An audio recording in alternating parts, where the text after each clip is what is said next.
আসসালামু আলাইকুম। আমি শারমিন ইসলাম নিয়ে এসেছি নতুন একটি ভিডিও। আমি আজকে একটি মিক্সড সবজি করে দেখাবো। সাধারণত সকালে রুটির সাথে খাওয়ার জন্য এই সবজিটা আমি করে থাকি।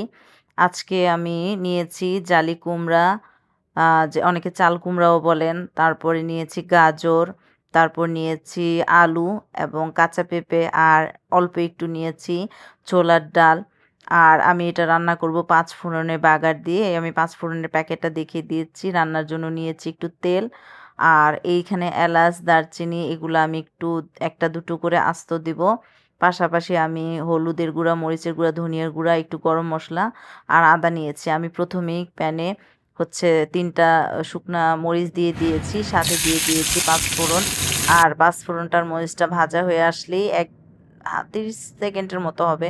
তারপর দিয়ে দিয়েছি আমি আদা রসুনের পেস্ট। অল্প একটু আদা এবং অল্প একটু রসুন দিয়েছি। আর এর সাথে দিয়ে দিয়েছি আমি যে ভিজিয়ে রেখেছিলাম ডাল সেটা, এবং সমস্ত সবজিগুলো আমি এই যে প্যানে সবগুলা দিয়ে দিয়েছি।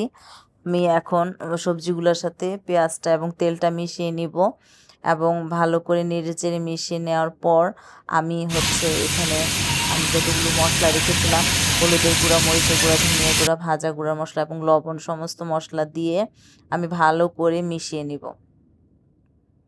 সবজি রান্নাতে খুব একটা সময়ও লাগে না।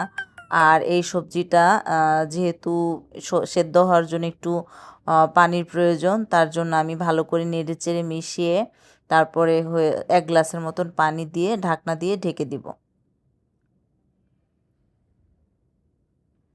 আমি প্রায় ১০ মিনিটের মতন সেদ্ধ করে নিয়েছি।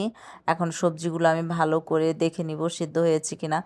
আর না, সেদ্ধ হওয়ার পরে আমি একটু ভাজা গরম মশলার গুঁড়া দিয়ে ভালো করে নেড়ে চেড়ে আমি অনেকটা কিছুটা সবজি একটু চেপে চেপে ভেঙে দেওয়ার চেষ্টা করব। কিছু সবজি ভেঙে ভেঙে দিলে ভালো লাগে।